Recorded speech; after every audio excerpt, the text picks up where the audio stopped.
Balita 'no, yung kinakatakutan ni Naoya Inoue na yung taong nakapaligid sa kanya ay mukhang ina-underestimate itong si Marlon Tapales at, 'pag yan po ang ginawa ni Naoya Inoue din at 'pag siya po ay kumbaga, pati siya ay ina-underestimate siya, may hulog talaga siya dito kay Marlon Tapales. Pero pag-usapan po natin ano po yung sinabi ng kampo ni Naoya Inoue dahil nanood pala 'no, nanood pala ng media workout. Bakit, sila puwedeng manood, tayo hindi?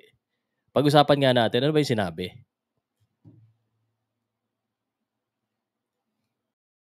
Powercast Sports. If you're new here, don't forget to subscribe and hit the notification bell.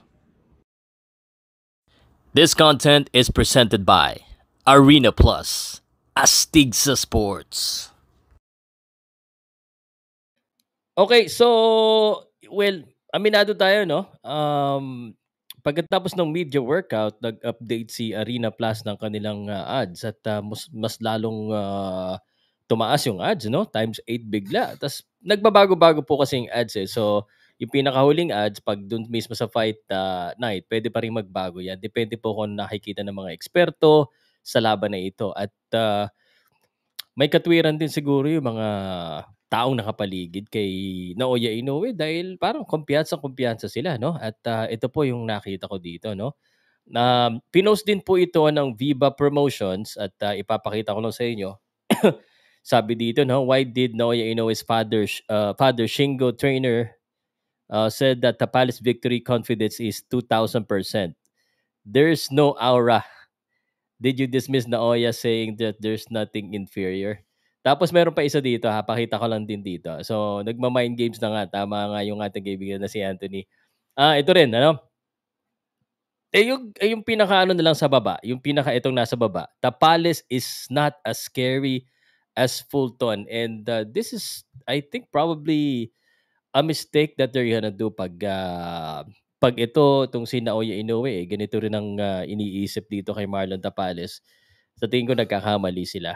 Um, there are things siyempre na hindi po nasusulat or hindi siya kumbaga wala siya sa statistics kasi if you base it only on statistics, yeah, I mean, I agree with you talagang talagang parang, mahirap ito. I mean, nakausap ko nga si Sir Sean, you know, sabi nila underdog pero live underdog. The difference within, kay, Stephen Fulton, si Stephen Fulton sinasabi nila mas nakakatakot daw si Stephen Fulton kaysa kay Marlon Tapales.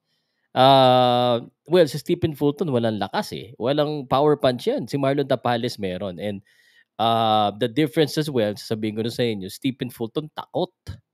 Natakot siya sa laban, eh. Marlon Tapales is very confident and of course, obviously, we need to see that inside the ring 'pag, nakita natin sa loob ng ring 'yan at, siya po ay palaban diyan sa loob ng ring, then, that will spell the difference in the fight. I mean, lagi niyong sinasabi na, lahat ng tinamaan ni Inoue, delikado. 'Pag siya yung tinamaan, yun yung aabangan natin lahat and that's why I believe 'pag, itong mga tao sa paligid niya, yung mga fans, pati mga Filipino na ina-underestimate sobra si Marlon Tapales, diyan po kayo nagkakamali. Si Naoya nga hindi niya ina-underestimate, eh. Yun lang. Sana yung mga trainers niya, yung mga nag-train sa kanya, yung nagbibigay sa kanya ng mga tip, hindi ina-underestimate yung bata natin because yung bata natin is a live underdog. May pag-asa po yan. Okay? At speaking of may pag-asa, tuloy pa rin yung promo ko pero hanggang bukas na lang po December 22. Message lang po kayo sa akin, pondohan ko po kayo ng 100 sa mga interested po sa Arena Plus. Message lang po kayo para mabigyan ko po kayo ng instruction. But let me know what you think. Mali ang pag-underestimate o tama lang kasi sinasabi nga nila halos wala daw pag-asa. Ba't pa tayo maglalaban? Panoodin niyo, hintayin na lang natin yung laban, ano. Basta ako, kahit ano pa yung odds na yan, kahit times 8, times 20, times 5, Marlon Tapales pa rin ako all the way. Let me know what you think in the comment section dito sa sinabi ng, tatay at saka ng team ni Naoya Inoue. Dapat tayo nanood din sa workout nila, eh.